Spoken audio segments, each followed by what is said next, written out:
చాలామందికి ఒక ఆశ ఉంటుంది, ఏమిటంటే నేను ప్రార్థనాపరుడిగా మారాలా, గొప్ప ప్రార్థనాపరుడిగా మారాలా అని చాలామందికి ఆశ ఉంటుంది. కానీ వారు మారలేరు.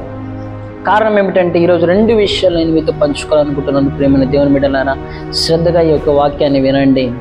ఒక వ్యక్తి ప్రార్థనాపరుడిగా మారాలంటే మొట్టమొదటిగా ఆ వ్యక్తి యేసయ్యను ప్రేమించే వ్యక్తిగా ఉండాలి.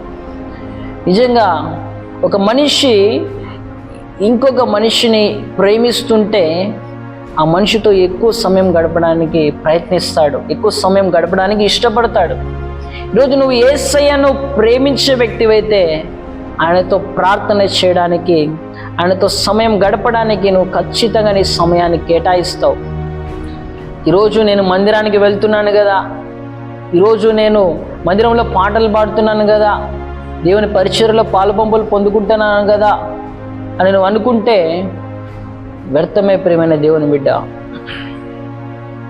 ఈరోజు యేసయ్య నీ హృదయంలో ఉంటే నువ్వు ఖచ్చితంగా ప్రార్థనాపరుడిగా మారుతావు. ఆయన నువ్వు ప్రేమిస్తే ఆయన నీ హృదయంలోనికి వస్తాడు.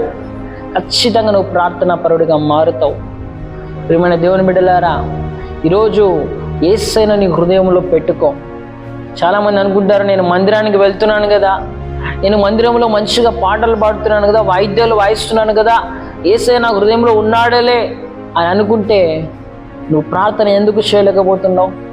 నువ్వు ప్రార్థన చేయలేదంటే కారణము దేవుడి నీ హృదయంలో లేడు. దేవుని కంటే దేనికో నువ్వు ఎక్కువ ప్రాధాన్యత ఇస్తున్నావు. దేవుని కంటే దేనినో నువ్వు ఎక్కువగా ప్రేమిస్తున్నావు. దేవునికి ఇంపార్టెన్స్ ఇచ్చే వ్యక్తివైతే నువ్వు ఖచ్చితంగా ప్రార్థన చేస్తావు, ప్రార్థనాపరుడిగా ఉంటావు. యేసయ్యను ప్రేమించే వ్యక్తివైతే ఖచ్చితంగా గంట సేపైన ప్రార్థన చేస్తావు. యేసయ్య నేను పరిపాలిస్తున్నాడు, యేసయ్య నీ హృదయంలో ఉన్నాడనడానికి రుజువు ఏమిటంటే నువ్వు ఖచ్చితంగా అధిక సమయం ప్రార్థన చేస్తావు. ప్రియమైన దేవుని బిడ్డలారా, ఒక దైవ సేవకుడు అన్నాడు, ప్రార్థన చేసేవారు పాపం చేయలేరు, పాపం చేసేవారు ప్రార్థన చేయలేరని. ఈరోజు నువ్వు పాపం చేస్తున్నావు అంటే ప్రార్థన చేయలేవు. నీకు ప్రార్థన చేయాలని అనిపించదు, కానీ దేవుడు నీ హృదయంలో ఉంటే నువ్వు ప్రార్థన చేస్తావు. పాపం చేయలేవు. నేను ప్రార్థన చేయాలా, ప్రార్థనలో ఉండాలా, పరిశుద్ధంగా జీవించాలనే ఆ యొక్క మనస్తత్వం కలిగి ఉంటావు. ప్రియమైన దేవుని బిడ్డ, ఈరోజు నువ్వు ప్రార్థన చేయలేదంటే దేవుడు నీ హృదయంలో లేడు, అపవాది నీ హృదయంలో ఉన్నాడు. జాగ్రత్త.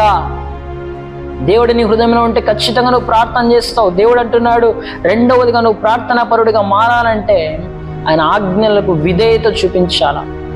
దేవుడు అంటున్నాడు, మెలకువగా ఉండి ప్రార్థన చేయుడి. దేవుడు అంటున్నాడు, విసుగక నిత్యము ప్రార్థన చేయుడి. మీరు శోధనలో ప్రవేశించుకున్నట్లు ప్రార్థన చేయుడి. ఎన్నోసార్లు దేవుడు అంటున్నాడు, ప్రార్థన చేయండి, ప్రార్థన చేయండి అని. అంటే ఆయన మాటలకు విధేయత చూపించకుండా మొబైల్తో నువ్వు అధిక సమయం గడుపుతున్నావు. నువ్వు ఇతర వ్యక్తులతో మాట్లాడడానికి అధిక సమయం కేటాయిస్తున్నావు. ఎన్నెన్నో విషయాలకి అధిక సమయం కేటాయిస్తున్నావు, కానీ ప్రార్థన చేయడం లేదంటే నువ్వు దేవుని మాటకు విధేయత చూపించలేదు. ఈరోజు గొప్ప ప్రార్థనాపరుడిగా మారాలని ఆశ ఉందా? అయితే నువ్వు దేవుని మాటకు విధేయత చూపించి ప్రార్థన చేయడం ప్రారంభించు. ఈరోజు నీ హృదయంలో ఎవరు కాపురం ఉన్నారో ఒకసారి చెక్ చేసుకో. యేసయ్య నీ హృదయంలో ఉంటే నువ్వు ఖచ్చితంగా ప్రార్థన చేస్తావు. అపవాది నీ హృదయంలో ఉంటే నువ్వు ప్రార్థన చేయలేవు. పైకి మంచిగా కనిపిస్తున్నా నీ హృదయాన్ని చెక్ చేసుకో. ప్రియమైన దేవుని బిడ్డలారా, ఎవరు నీ హృదయంలో ఉన్నారు? చాలా మందిని దేవుడు పిలిచాడు, కానీ సాతాను వాడుకుంది. సంసోన్ని దేవుడు పిలిచాడు, కానీ సాతాను సంసోన్ని వాడుకుంది. ఇస్కరియోతు యూదాను దేవుడు పిలిచాడు, కానీ సాతాను వాడుకుంది. దేవుడు నిన్ను పిలిచాడు. ఈరోజు నువ్వు ప్రార్థన చేయకపోవడం ద్వారా నీ హృదయంలో సాతాను ఉండి సాతాను నిన్ను వాడుకుంటుందేమో. జాగ్రత్త. నువ్వు దేవుని చేతిలో వాడబడాలంటే, ప్రార్థనాపరుడిగా మారాలంటే ఈరోజు దేవుని నీ హృదయంలో చేర్చుకో. పశ్చాత్తాపడు, ప్రభువా నేను ఇన్ని రోజులు ప్రార్థన చేయలేదయ్యా, ప్రార్థనకి ఎన్నెన్నో సాకులు చెప్తున్నాను, నన్ను క్షమించండి, నా హృదయంలోనికి రండి ప్రభువా, నేను ఇక్కడ నుంచి ప్రార్థన చేస్తాను, నీ మాటకు విధేయుడిగా ఉంటాను ప్రభువా అని తీర్మానం చేసుకో. ప్రార్థన బలాన్ని పెంచుకో, ప్రార్థన శక్తిని పెంచుకో. దేవుని మాటకు విధేయత చూపించి ఆయనను ప్రేమించి అధిక సమయం ఆయనతో గడిపి బలమైన ప్రార్థనాపరుడిగా మారు. ప్రియమైన దేవుని బిడ్డ, ఈరోజు నీ జీవితాన్ని సరి చేసుకో.